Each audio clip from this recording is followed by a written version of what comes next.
Budget 2017, budget reallocation for fiscal 2017-18 towards highway sector has marginally increased. Can this move affect the government's ambitious target of building almost 40 kilometers of roads per day?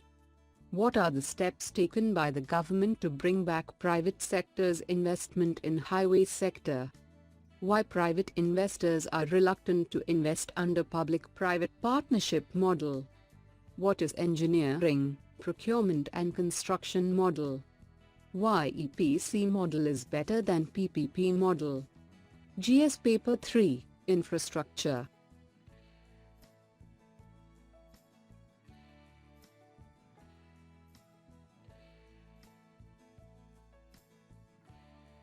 What is the context about?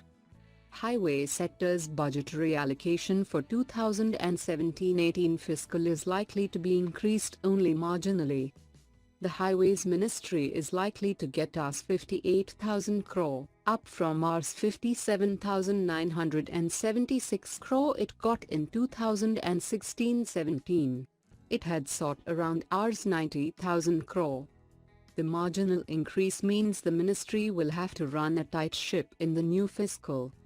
If the present allocation trend continues in the next couple of years, it can hit the highway expansion programs. Between 2014-15 and 2016-17, the overall allocation to the highway sector has increased by 73%, from Rs 1.3 lakh crore to Rs 2.25 lakh crore. What are the steps taken by government to bring back private sector's investment in highway sector? With the appetite for PPP, public-private partnership, projects going down, the Highways Ministry decided to first move to the EPC, engineering procurement contract, model where the government funds the entire project. It also introduced a new model called hybrid annuity where the government gives 40% of the construction cost while the developer invests the remaining 60%. The government also finalized the blueprint to auction completed public-funded road projects to domestic and international players for operation and maintenance for a 15-20-year period. Why private investors are reluctant to invest under public-private partnership model? Delay in land acquisition by the government and institutional clearances like forest clearance, defense land handovers hampered pace of construction. Under PPP, capital completely or partly was to be raised by private player through issuing private equity bonds and borrowing from banks.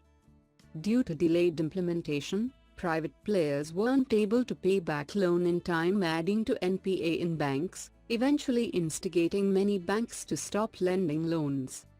Delayed implementation also affected fundraising through private equities as they couldn't find investors for new ventures.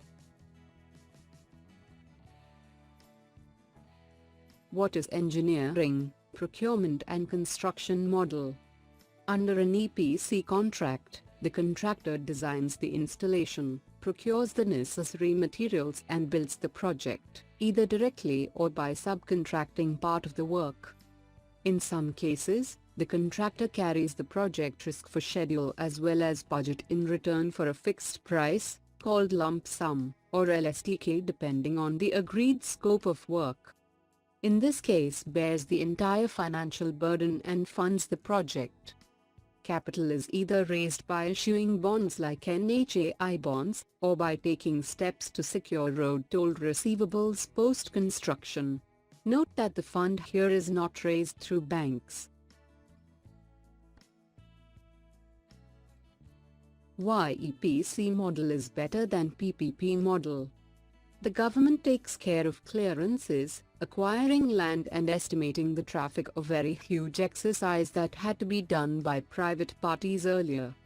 With decreased risk on private builders and increased incentives for early road construction, it creates comfortable base to lure investors to carry on the EPC work, that is, the contractor now designs the installation, procures the necessary materials and builds the project, either directly or by subcontracting part of the work.